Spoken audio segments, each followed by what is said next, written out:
Hello, and welcome back. I feel like there comes a point where when every episode starts with me saying, it's been a while, that no longer becomes a sentence that has any meaning. Nevertheless, we are back. It's been a while. Holidays, travelling. I had all my hand-ins. I literally just finished my last essay today.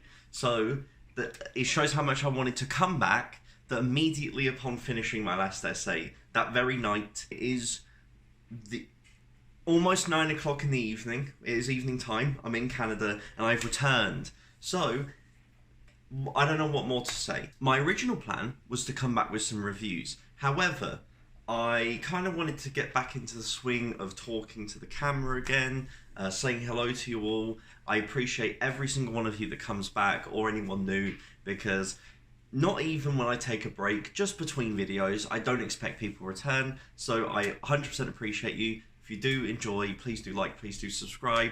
But this is there's a cat. If you hear a cat in the background, I apologise. It may fuck with the camera, who knows. But this is a book haul that is holiday gifts, books I bought. I'm in Canada, so me and Grace are going around thrift stores and little libraries and all that jazz. We've got segments that are gifts. Hello. Hello. We've got gifts, books I got from thrift stores and or places, and books from little libraries that we got for free. So we're going to begin with gifts, because that's where the new books are, you know, for all you heathen... Oh, the cat is indeed here. For all you heathens that like fresh, mint off the press books that haven't been touched by another human being, these are the books for you. Those that like a bit of grit and a bit of dirt and a bit of spit and a bit of bodily fluids on their books. The type where you open it and you don't know whether it's blood or stool or just plain age. And you go, and you realise it's all fucking 3. If you want those books, stick around till later. But for now, we'll begin with the presents that I was lovingly given. But, actually, one's right here behind me. My parents got me The Lost Metal. Last book in Era 2 of Mistborn. I read it, and my main thought upon finishing the book was, thank fuck I'm done with Era 2. It's not for me. I gave everyone a positive review. I think like it started at a 6, it got as high as an 8. What more can you ask for? More. But you don't get it. And, you know, everyone deserves a series that doesn't hit quite so hard. That was unfortunately Era 2 for me. What are you going to do? I've now given the books to Grace so she can read them all without having to buy them. Nevertheless, that was the first gift. Thank you, Mum and Dad. Secondly, Grace got me one of my the books I've wanted so much and haven't got myself, because either it just has not been available in stores at all. Whenever I go into one, I always have a quick gander. You never know when it's going to creep up. I'm like, ooh, it's never there. And online, the price was exorbitant, I would say, on certain websites. So instead, I did what everyone does when they want a book that's a bit too expensive and they're not going to buy it for themselves. I waited for a loved one to buy me it at Christmas, and that is Upstream by Mary Oliver. I read another one of their poetry collections in anticipation to have another, and loved it. Absolutely adored it. It's all about nature, all about the environment, all about animals. There was 12 poems at the end that were between her relationship with her dog, and they were the most wholesome shit I've ever read in my entire life. So, we went with this. This is a series of essays, in which revered poet Mary Oliver reflects on her willingness to lose herself within the beauty and mysteries of the natural world and the world of literature. She talks about her friendship with Walt Whitman, etc. It's meant to be extremely good. I remember... what the fuck is she? Come here, girl. I remember I added this to the list because Jack Edwards positively reviewed it. What more can you ask for? If Jack Edwards likes it, there's a good chance that I'm at least going to get something from it. Once again, thank you, Grace, for the lovely gift. Then we move on to books that Grace's parents got me, which was unexpected and delightful. I do apologise if you can hear the cat, but I don't want to move the cat, you know, she's chilling. These were 2 books that I was bought by her parents, and it was absolutely lovely of them. I was not anticipating it, and they're both hardbacks. And I mean, you're going to see this in the rest of the book haul. I don't buy new books that are hardbacks really at all. It's very rare. I'm a paperback queen because hardbacks are expensive. Yeah, I know. So, to get these was extremely exciting. They're both books that I've really wanted to read. The first one is, it won like Goodreads fucking fiction recommendations of the year for 2020. Where are you going? Hey, Maisie. Maisie's in the books. When Grace watches this video, she's gonna... Your fucking cat's in the bookcase. It's fucking tomorrow and tomorrow and tomorrow. Everyone's talking about it. Everyone owns it. Everyone's read it. I haven't. It is the story of 2 people that start and make a video game together, I believe. Do I need any more information than that? No, I'm quite happy to start with that. It's meant to be extremely imaginative, extremely fun, and very good. Wonderful front cover, really vibing with it. And the second one is Night Crawling. Ooh, also super cool cover, and it's also a Canadianly American one, so it's thicker, as in wider, which is also, we love to see it. This is the story of, I believe, a young black woman who begins escorting at night to pay the bills and to look after the 9-year-old that lives next door to her. And then slowly it turns into she's implicated in a crime, I believe, and that fucks shit up. So super short. It's meant to be fantastic. I have been wanting to read this. This was once again also on that Goodreads list, and yeah, just a super cool front cover, vibrant. I'm getting into that lit fic vibe. You're gonna notice it. Still reading a lot of fantasy. You'll still get fantasy reviews, but we're getting some lit ficky vibes over here. Continuing on, we get books that I bought using vouchers or my mum just randomly bought me selection. The first one is Claire Keegan's Small Things Like These. Should really read that soon because it's like Christmassy, like winter vibes. And I believe it's just about a story based in a small Irish town. And honestly, I'm one of those people that if I'm told, this is a quaint little book about a small town in Ireland, I'm like, you literally don't need to say a single word more. You just have to show me a book that thin and say those words and I will want to read it. Hence, I got it with a book voucher that my great aunt got me, which was also lovely of her. Then the 3 books that were on offer that my mum was like, I'll just get you these, which was lovely, is Open Water. Everyone has spoken about this. Once again, I've really been wanting to read this. A love story about 2 young people meeting at a, one's a photographer, one's a dancer. They fall in love, etc. But life gets in the way. Things happen. Gritty, dark, lovely, emotion. Once again, I'm here for the crying vibes. Also love the front cover. These, I've got some fucking gorgeous books. Emily Ratajkowski's My Body. This is one I've wanted to read for quite a while. People recommended it me at uni. It's about the model who writes about the perceivement of her as a model, the work she's done, how she's been objectified, I believe, etc. How the female body is represented and commodified in a modern society. And sounds super interesting, also quite short. And finally, The Sailor Who Fell from Grace with the Sea. Interesting title. This is a band of savage 13-year-old boys reject the adult world as illusory, hypocritical and sentimental. When the mother of one of them begins an affair with a ship's officer, he and his friends realise the man at first. Sorry, I can't fucking read the man at first, but it is not long before they conclude that he's in fact soft and romantic. They regard this disillusionment as an act of betrayal on his part. Their retribution is deliberate and horrifying. What more do I need to say about that? So that culminates our gifts that were given to me, Ben Coleman, in the year of our Lord 2022 by family members. There's also what's it called? There is a book waiting for me at home. I don't know how to pronounce it. It is a Fitzcarraldo book that was lovingly gifted to me by Kieran from KD Books. He sent it via Amazon, but I'd already gone to my parents when he sent it, and it wouldn't get there in time with the strikes and everything, so I couldn't get it to me for this video. So just thank you very much. I really appreciate it. Okay, now we're entering Gritty Town, USA, and by that I mean books that I got oh, actually no, these are all fresh, these three. My apologies. We're going to go through these three that I picked up in Indigo, which is like Canadian Barnes & Noble, Canadian Waterstones, you know. I picked up this gorgeous copy of White Teeth by Zadie Smith. Mission this year is to read longer literary fiction, longer books that aren't fantasy. Whenever I read a longer book, it's always fantasy.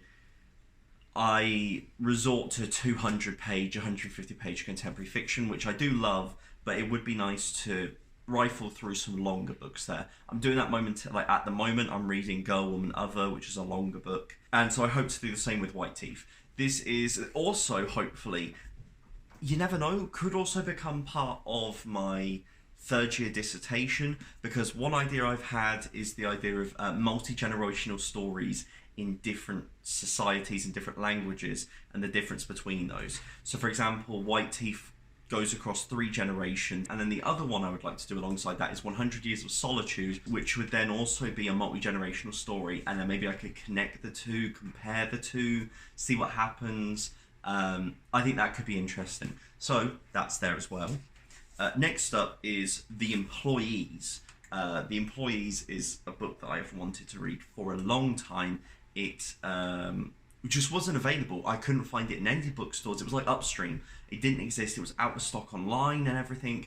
And then I just randomly walked into this store and it was just sat there. And I was like, well, I'm going to have to bang this up. So it is funny and doom-drenched. The Employees chronicles the fate of the 6,000 ship.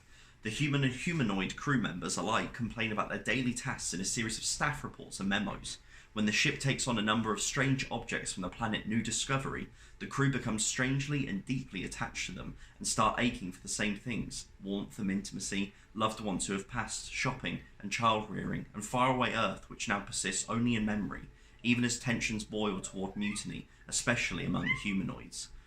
Even the categories, that sounds fucking interesting. It's, once again, super short. It's made up of little vignettes that are the interviews with the employees, and I'm all about it. I've really wanted to read it. And then finally, anyone that was on the channel last year saw that I have a deep love for Toni Morrison, and so I got Toni Morrison's essays, speeches and meditations, The Source of Self-Regard. I saw this last time I was in Canada, and it wasn't available in England, so when I came back it was luckily enough still in stock, so I thought I'd best pick it up because you never know, I may write an essay on Toni Morrison, may want to just have this anyway. It's worth having. I would definitely am looking forward to reading it because she is just so incredible. Those are the end of the fresh books. Now we move on to the gritty, grimy, dirty shit. Beginning with 3 books from Redwall. So, because I'm planning on reading some longer literary fiction, I need some shorter fantasy to go alongside it. Sci-fi fantasy. So I want to read some for the well-built, whatever it's called, wild-built. I want to read the Shauna Maguire series, The Wayward Children. There are short... I'm going to read Emperor's Soul and the new Secret Project, etc. There are short ones that I want to read, and I thought Redwall would also be another fantastic one. They have amazing, amazing covers. My housemate read these as a kid, and he always talks about them whenever he kind of... It just comes up in conversation, and so I thought, why not give them a go? Pick those up. Bear in mind, these were all incredibly cheap. I then got The Left Hand of Darkness by Ursula Le Guin. Grace pointed this one out. I completely missed this in a store, which is Slouching Towards Bethlehem by Joan Didion. Essays around 1960s Hollywood culture I read The Year of Magical Thinking, really enjoyed it. I'm looking forward to reading what kind of made Joan Didion famous in the beginning, and then now you can then read Year of Magical Thinking and know where it led, if you get what I mean. So that's, I'm very much looking forward to. Americana by Chimamanda Ngozi Adichie. I bought Half of a Yellow Sun also from a charity shop last year. Haven't read it yet because I started hearing about Americana and thought, fuck, that's the one I want to read to begin with, which is that there are two young people in love when they depart military-ruled Nigeria for the West. Beautiful, self-assured Ifemelu, I don't know how to pronounce it, I apologise, I will look in the future, I've just picked this book up. Ifemelu heads for America, where despite her academic success, she is forced to grapple with what it means to be black for the first time. Quiet, thoughtful Obins, once again, I apologise, had hoped to join her, but with post-9/11 America closed to him, he instead plunges into a dangerous, undocumented life in London. At once powerful and tender, Americana is a remarkable novel of race, love, and identity. Sounds fantastic. This one I may leave in Canada. There are a few in this list that I'm thinking about leaving in Canada, so then when I come back next time, I don't have to worry about bringing stuff with me. They're already there. Would be very handy. So that's also looking forward to. This one I was shocked about. I have been wanting to read this. I've also been wanting a New York Review Books book because I think they look fantastic. And we went into this random secondhand bookstore, and out of all the books that are on my wish list, the one that I did not ever expect to pop up in an actual bookstore was The Door by Magda Szabo. I'm fucking terrible. I don't know. Nevertheless, what are the chances that this random ass book, a Hungarian translated book that was released in like the 1960s that has just been like translated in the last like 5-10 years, just happens to be sat there? I was buzzing. And this is that The Door is an unsettling exploration of the relationship between two very different women. Magda is a writer, educated, married to an academic, public-spirited, with an on-again, off-again relationship to Hungary's communist authorities. Emerence is a peasant, illiterate, impassive, abrupt, seemingly ageless. She lives alone in a house that no one else may enter, not even her closest relatives. She is Magda's housekeeper, and she has taken control over Magda's household, becoming indispensable to her, and Emerence, in her way, has come to depend on Magda. They share a kind of love, at least until Magda's long-sought success as a writer leads to a devastating revelation. Len Rix's prize-winning translation of The Door at last makes it possible for American readers to appreciate the masterwork of a major modern European writer. So, parts memoir, I don't know how much it's non-fiction, how much it's fiction, etc, etc, but I mean the main character's called Magda and the writer's called Magda. It's interesting. I'm extremely interested in reading that. And it's also my first New York Review book, which I'm excited for. I think they do look just fantastic. And then finally, this is one I picked up today, which also wasn't expecting to randomly see this book in there, which was Eileen by Otessa Moshfegh. So I read Latvona last year, and then at the very end of last year, I also read My Year of Rest and Relaxation. Latvona shocked me because it was so fucking dirty and grim and despicable and fucked up, and I wasn't anticipating it because I didn't know what Otessa Moshfegh was like. Then I saw an interview where she was being interviewed by John Waters, and my brain went, oh, she's that kind of filthy. I get it now. So I went into My Year of Rest and Relaxation, and I soaked it up. I absolutely loved that book. Some parts didn't work quite as well for me, but overall loved it. So Eileen, I want to continue reading Otessa Moshfegh's backlist, and this was their debut, which is basically about a young girl who's having to look after her like abusive father, and then she gets caught up in a crime which is, you know, it's an Otessa Moshfegh book, so it's going to be gruesome and dirty and despicable and funny as fuck, and I'm here for it. That is the end of all the books I got from thrift stores since being here. And then finally, we have just been walking around. In the area there are little libraries because Grace apparently lives in an area where people could be trusted to put property out on the side of the road and it not be violently destroyed, showing the big difference between where I live and where everyone else in the fucking world apparently lives.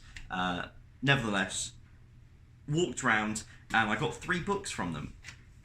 One is Cormac McCarthy's Outer Dark. This is a fucked copy. It was wet when we picked it out of the box. I didn't realise it was wet. So it's now been hanging up and it's dried and it's all crinkly and stuff.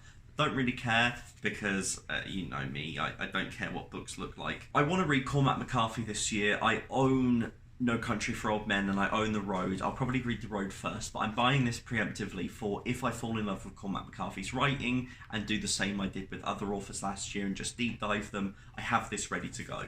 We'll see what happens. And then the last 2, I don't really... These were just for free, how can you argue? The Stand by Stephen King and Perdido Street Station by China Melville. They both interest me. They're not on my top priority, but when they're free, can you really argue with it? Can you? I don't think so. There we go. That is the end of the book haul. That is the holiday. That's me back. I will be back with a review of A Game of Thrones. It's a small series you may have heard of. Sneaking under the radar, hoping to bring some words to it.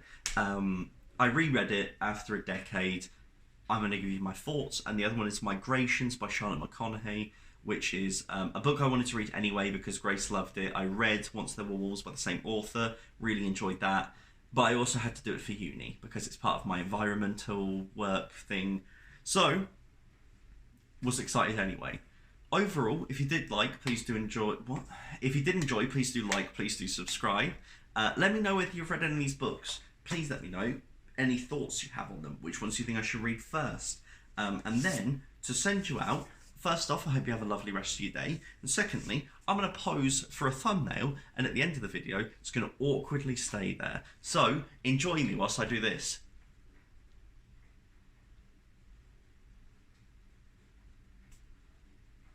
How's that? Yeah, it was probably shit.